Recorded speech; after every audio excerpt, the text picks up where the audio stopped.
Heute ist so ein richtig schöner Tag. 2 Landcruiser mit offenen Motorhauben. Die Männer dürfen spielen.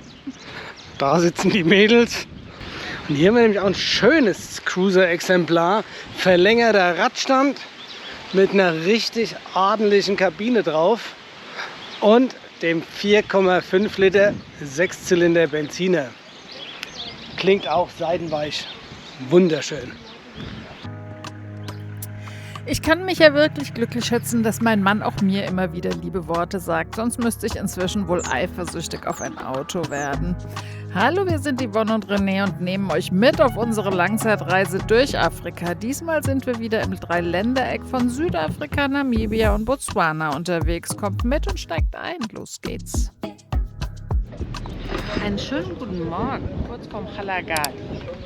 Wir haben uns ja jetzt hier verabredet mit Marvin und Susi, die tatsächlich gestern auch spät kamen. Wir haben uns erst überlegt, ob wir vielleicht eine Fehlkommunikation haben, aber sie kamen spät. Jetzt ist Susi verschwunden. Sie hat sich versteckt. Nein, da ist sie.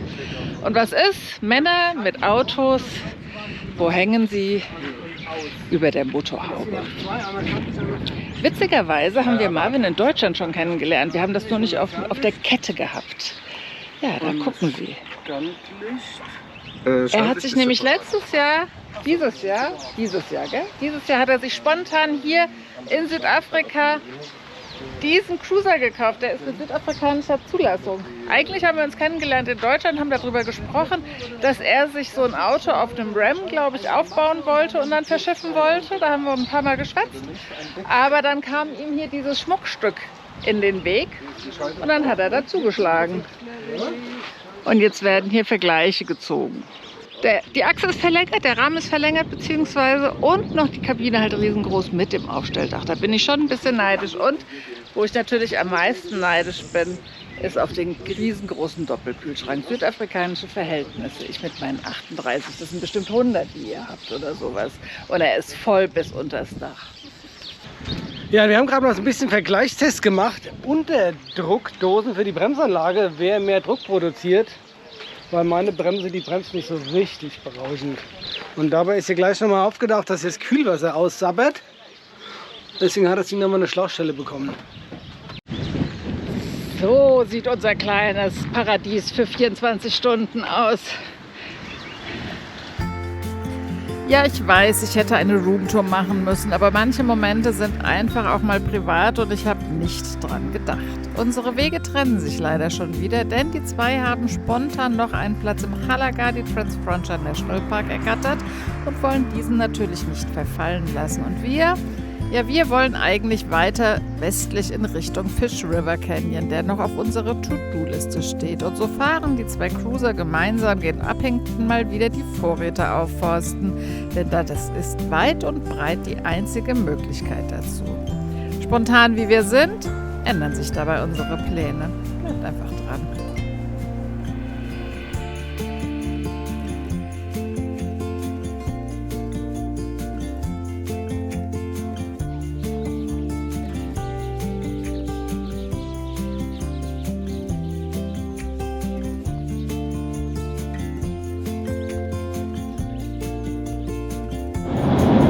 Sind wir ja nochmal zurückgefahren, nachdem wir uns von Marvin und Susi verabschiedet haben und haben jetzt weitere 2 Abende auf unserem Camp zwischen Halagali und Abhängten verbracht. Aber jetzt haben wir uns wieder auf den Weg gemacht und tatsächlich fahren wir jetzt nochmal Richtung Halagali. Wieder sind alle Pläne bei uns umgeworfen worden. Wir haben jetzt mal entschieden, wir probieren unser Glück nochmal Richtung Halagali, ob wir da nochmal irgendwie unterkommen. Wenn man kann ja im Park auch über die Grenze nach Namibia fahren. Ich kann kurz sagen, Halagali Trans-Frontier National Park, also um den geht es. Entschuldigung. Ja. Das ist ein Park, der liegt im Dreiländereck zwischen Namibia, Südafrika und Botswana. Jetzt kannst du weitermachen. Jetzt hat er mich aus der Reihe gebracht. Aber man kann ja im Park auch über die Grenze nach Namibia fahren. Dazu muss man, wie gesagt, nur 2 Nächte im Park fest übernachten, warum auch immer das so ist. Ja, das haben die gemacht, damit nicht Transitverkehr in dem Park existiert. Also deswegen, das ist der Hintergrund. Deswegen sagt man muss 2 Tage im Park sein, dass man also ein Parkbesucher ist, dann kann man über die Grenze raus. Jetzt ist ja gerade Ostern und hier Feiertag natürlich auch. Und der Park ist offiziell ausgebucht. Am Montag wäre eine Nacht mal frei, das kann man online einsehen. Wir haben jetzt mal entschieden, Marvin und Susi sind auch einfach so hingefahren und haben auch gestern Bescheid gegeben, es wären zumindest in Nossop noch mal Plätze frei und auch unten im ersten Eingangsgate, also da ist auch ein Camp, das heißt Tverivieren, da werden ganz viele Plätze frei. Vielleicht macht ja auch hier die Dieselkrise oder die Spritkrise das ihre dazu, dass die Leute nicht mehr so verreisen. Wir versuchen jetzt mal unser Glück, vielleicht kriegen wir ja noch einen Platz und ansonsten ist 50 Kilometer unterhalb vom Park auch noch mal ein Grenzübergang nach Namibia und dann nehmen wir den. Aber immerhin ist es gut zu wissen, wo man entlangfahren muss. Es geht nämlich immer nur geradeaus.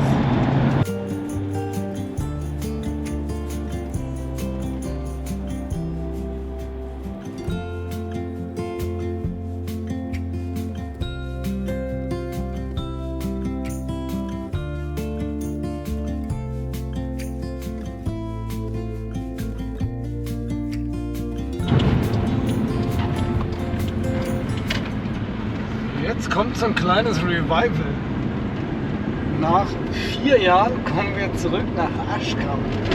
Da steht's, Ashkam Kalahari Trading Post und Popkewitz Megatech. Jetzt sind wir mal gespannt, vor allem, ob hier noch eine Tankstelle funktioniert. Okay, der Trading Post hat auf jeden Fall offen, da stehen Autos davor, aber die Tanke hat zu. Aber ich... Nee, das war hier die Tanke. Wir haben hier getankt, da hinten gab es noch eine.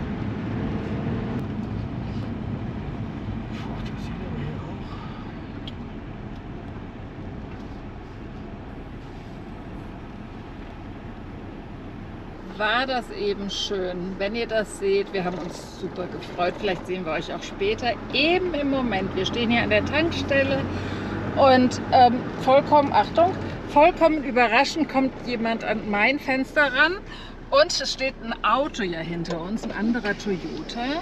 Wo ist er jetzt gerade? Er ist verschwunden. Nee, warte, ich fahr hin und sehe wir den haben auf vorbei. jeden Fall eben Lutz und Sarah kennengelernt.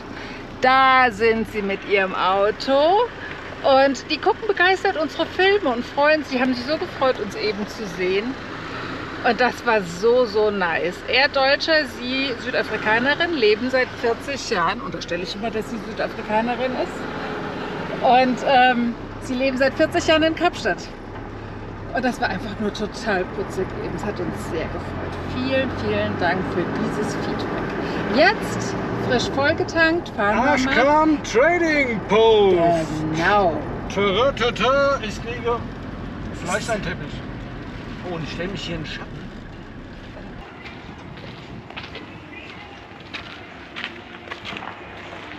Hier gibt es alles. Alles. Von Perücken über Medizin, über Lebensmittel. Einfach alles.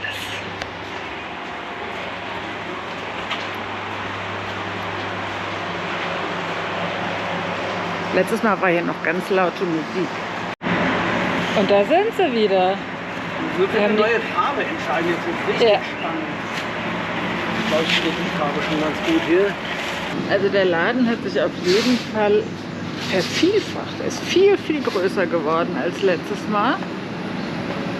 Hat jetzt auch einen zweiten Stock, mehr Tiefkühlfächer.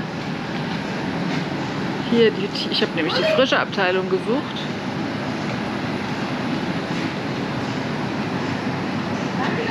Aber wir sind jetzt erstmal zufrieden. Ein bisschen frisches Zeug habe ich jetzt noch gekauft, habe noch Kartoffeln gefunden und ich glaube, jetzt können wir fahren. Und glücklicher neuer Besitzer eines Teppichs. Mal gucken, wie groß er ist. Weil überhaupt steht das drauf. Also Teppich, wie wir den hatten, glaube ich. Keine Ahnung, ist auf jeden Fall mit einer der skurrilsten. Wir machen es jetzt ganz einfach. Halte mal kurz das Brot. Wir machen jetzt hier mal gemeinsam. Auf dem Dreck gleich. Auf dem skurrilsten Platz, den es überhaupt gibt. Haha, der ist nämlich viel kleiner. Oh, oh, reingefallen. Ich wollte den Double One. Tja, Pech. Oh, oh, das ist ein völliger Reinfall. Den bringe ich hier gar nicht weiter. Warte mal, ich muss noch mal gucken, ob die einen anderen haben. Jetzt ist er richtig glücklich, der kleine René. Jetzt hat er nämlich seinen Teppich in der richtigen Größe Das ist genau das Ding, was wir damals hatten. Yvonne wollte blau, ich habe rot genommen, todesmutig. Weil rot passt viel besser zu den Blumen hier. Ja, Plastikblumen fällt mir. Ja, da sind wir. Wie einfach man so einen Mann eigentlich glücklich machen kann mit so einem kleinen Teppich. Also auf.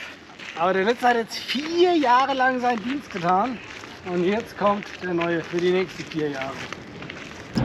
Die Landschaft ändert sich, die Dünen werden wieder höher. Wir sind auf den letzten 50 Kilometern. Hier steht's, Kgalagadi Transfrontier Park. Transfrontier deswegen, weil rechts von uns direkt schon Botswana liegt, links von uns ist Namibia und wir sind noch in so einem Dreieck in Südafrika. Das Dach des Einganges vom Kgalagadi National Park kommt in Sicht. Und jetzt drückt uns mal fest die Daumen, dass wir noch einen Platz kriegen.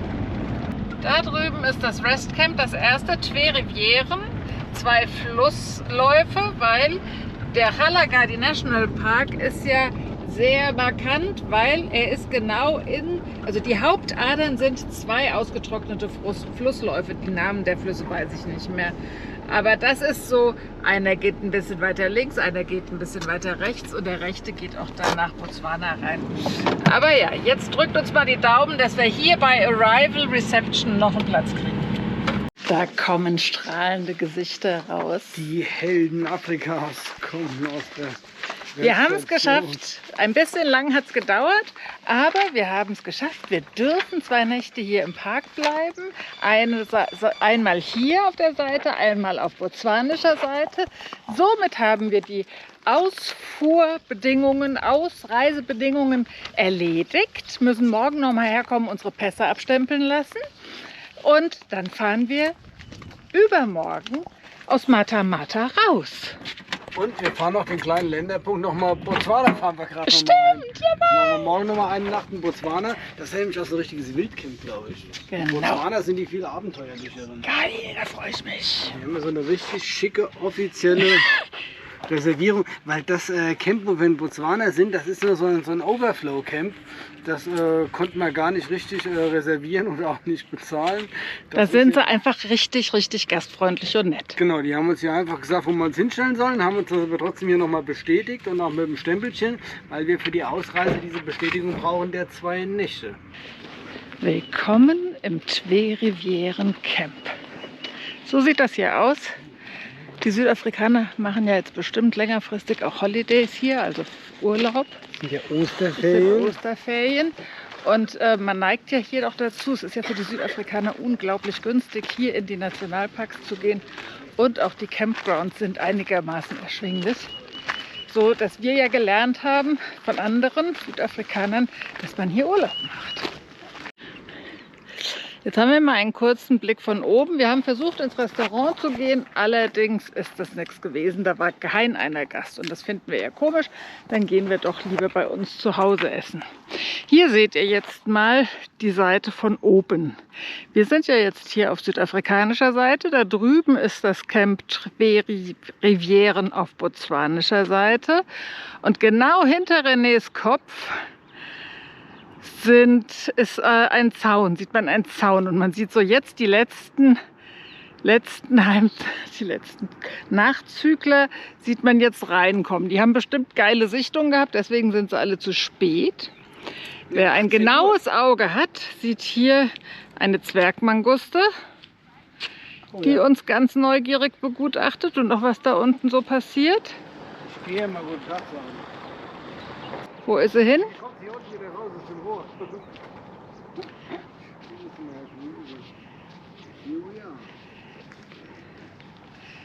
Da ist sie. Eine kleine Schlangenfresserin. Na, Schätzchen? Von dir will ich auch nicht gebissen werden. Denn diese kleinen, putzigen Tierchen sind ebenfalls Karnivoren, also Fleischfresser alias Raubtiere. Und einige Arten von ihnen, denn davon gibt es viele, sind sogar dafür bekannt, sich mitunter mit Giftschlangen anzulegen. Dabei kommt ihnen ihre blitzschnelle Reaktionszeit zugute, ebenso wie ihre bemerkenswerte Unempfindlichkeit gegenüber zahlreichen Schlangengiften.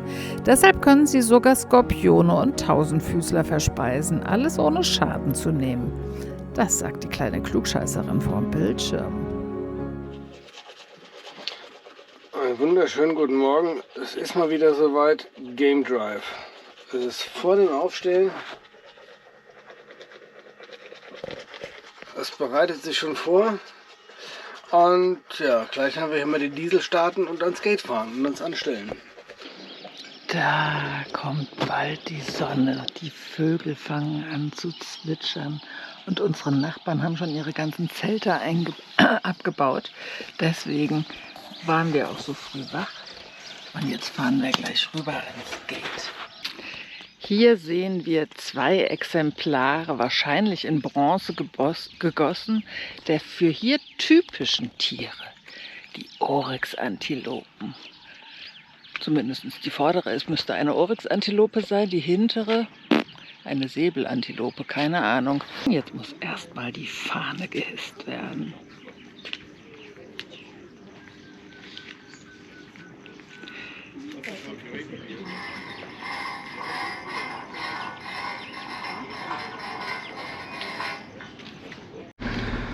Jetzt haben wir unsere morgendlichen Formalitäten haben wir jetzt noch erledigt, haben uns hier unseren Lauf-Gate-Zettel geholt und hier ist es so, hier muss man das alles noch selber machen. Hier gibt es kein automatisches Tor oder einen Toröffner. Hier geht man her, drückt das Tor von alleine auf, Nummer 1 fährt durch, Nummer 2 versucht sich mit durchzumogeln.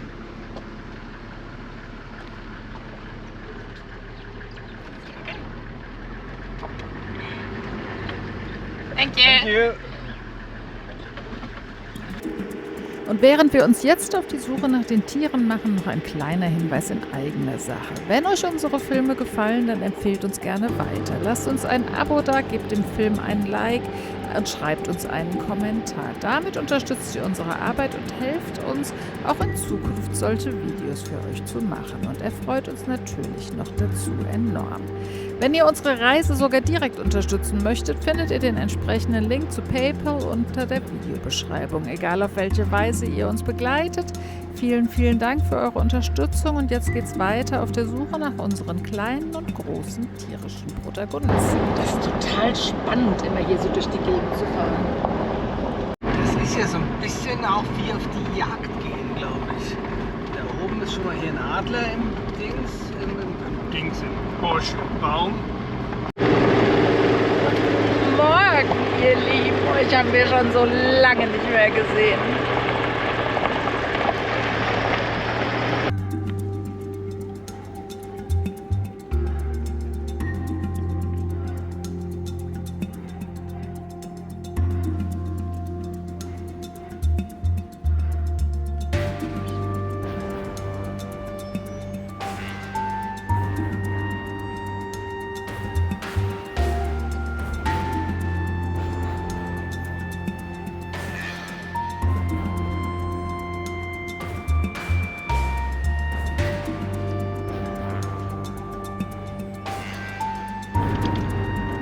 Der Rennfahrer hat gerade seine Führungsposition abgegeben und hat sich von 3 Autos überholen lassen. Deswegen stehen wir jetzt hier in der Staubwolke und ich bin mal gewaltig jetzt vom Gas gegangen, damit erstmal der Staub sich wieder senken kann, damit wir überhaupt wieder was sehen.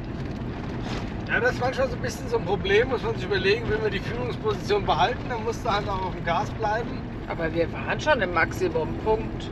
Ja, Die haben die Geschwindigkeitsgrenze überschritten. das waren richtig Du. böse.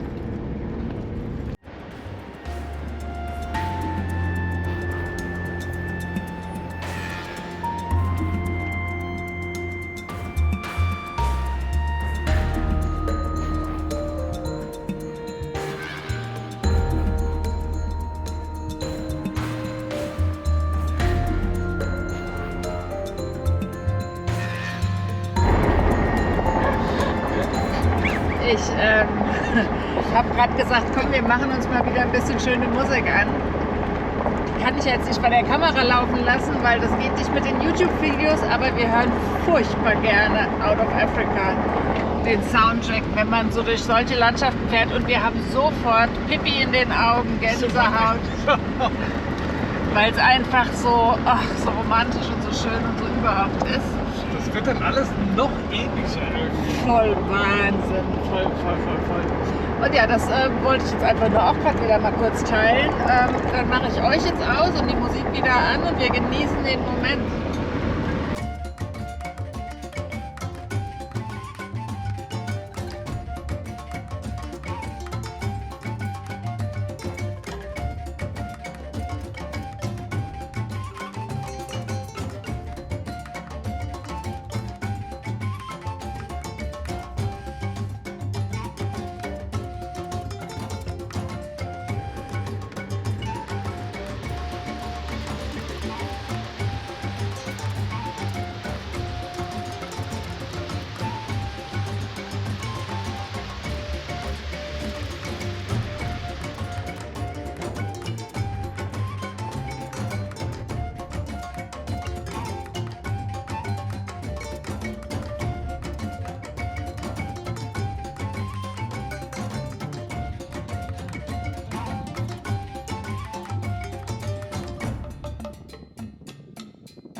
Der bis zu 1,50 Meter große Sekretär ist eine Greifvogelart, die ihre Beute aber hauptsächlich am Boden durch Fußtritte tötet. Und das einzufangen ist uns hier gelungen. Auch er ist in der Lage, giftige Schlangen zu erjagen. Ob das jetzt eine ist, keine Ahnung. Aber ihre Art ist mittlerweile leider als gefährdet eingestuft.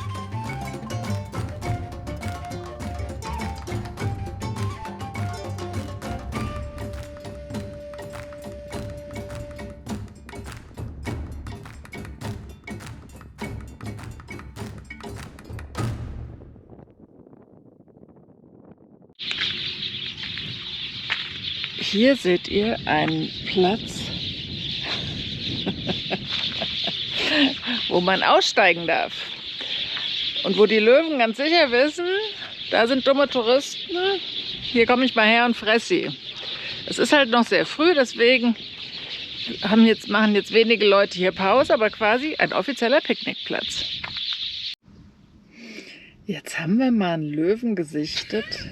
Aber der liegt schön versteckt im Gras, Sand und schläft tief und fest. Also man muss schon wissen, nach was man sucht. Also der normale Blick würde sagen, da ist ein Stein oder ein Ast, aber kein Löwe. Wenn man genau hinguckt, dann kann man das tatsächlich erkennen. Und mit dem Fernglas halt schon.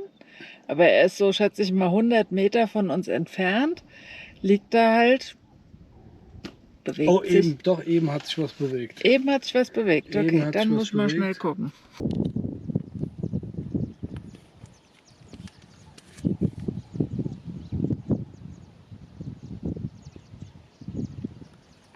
Was ein schöner. Putti.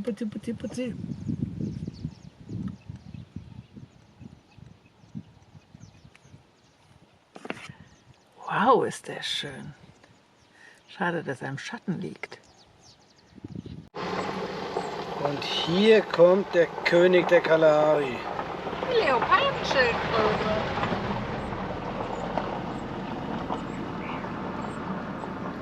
Und ab geht's zurück ins Gestrüpp.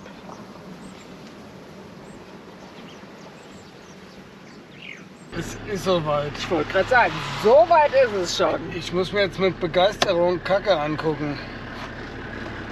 Ich zeig's euch auch mal.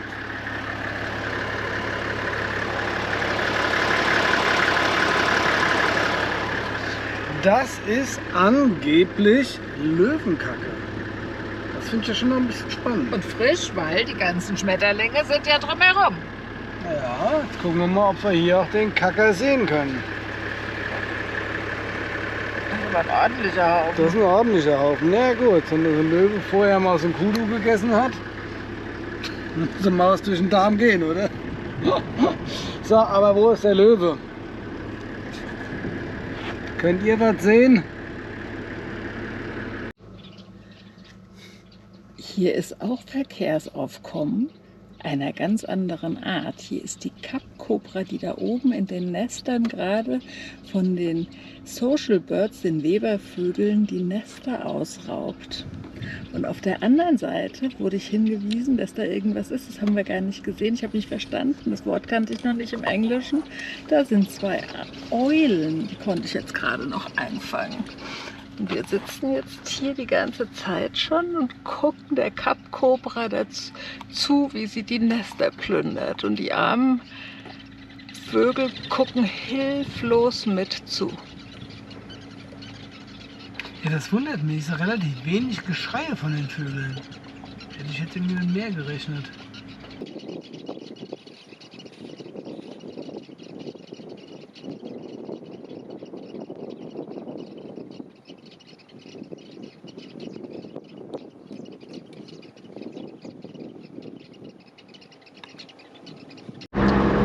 Jetzt ist es soweit. Wir fahren nach Botswana rein. Kurze Stippvisite. Wir holen uns mal einen neuen Länderpunkt.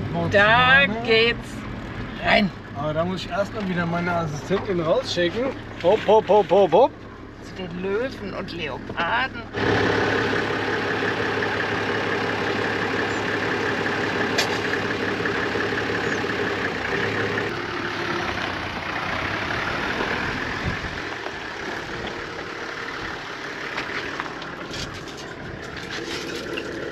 Mach das mal mit einer Hand, das ist gar nicht so einfach. Ha! Gelungen! Das ist halt natürlich der absolute Bonus. Ich weiß nicht, ob ihr das sehen könnt, aber da ist ein Gnu. Und hier sitzen wir auf unserem Hidden Place, trinken Kaffee, essen Bananenkuchen, haben gerade ein Nickerchen gemacht. Und lassen es uns hier einfach. Und lassen es uns einfach nur gut gehen. Das ist halt wirklich der große, schöne Unterschied zwischen Botswana Wildlife und Namibia oder Südafrika Wildlife, dass man hier halt auch wild steht. Das ist nämlich alles offen. Wir haben gerade beschlossen, da ist so ein A-Frame, der ist noch nicht belegt. Dann nehmen wir den jetzt einfach. Dann haben wir doch hier eine perfekte Campsite für die Nacht. Mit Blick in den Sonnenuntergang. Herzlich willkommen zu unserem perfekten Osterdinner. Super Platz haben wir. Wir sitzen hier oben auf dem Dach, haben einen herrlichen Ausblick über Über die Kalahari. Über die Kalahari, genau. Haben eben einen Jekyll schon gehört. Wo ein Jekyll ist, ist ein Leo nicht weit. Haben Rinderlende mit Risotto, an Reis, an Salat. Alles hervorragend. Guten Appetit. Dankeschön. So, jetzt müssen wir hier mal schnell ein bisschen aufräumen. Das fängt nämlich gerade an zu regnen. Ist hier Schluss mit lustig und Romantik. Ja, schade. Jetzt hatten wir so einen tollen Platz oder haben so einen tollen Platz und müssen dann nach drinnen flüchten.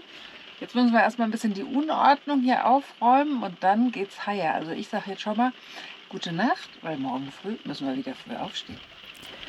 Und schon ist die Zeit wieder wie im Fluge vergangen. Wir danken euch ganz herzlich fürs Zuschauen und freuen uns, wenn ihr nächste Woche wieder mit dabei seid. Dann erfahrt ihr, warum unsere Pechsträhne mit den Reifen einfach kein Ende nehmen wollte. Aber mehr dazu gibt es einfach nächsten Sonntag. Bis dahin bleibt gesund, passt gut auf euch auf und danke, dass ihr uns auf unserer Reise begleitet. Macht's gut, tschüss und bye bye. Bis nächsten Sonntag.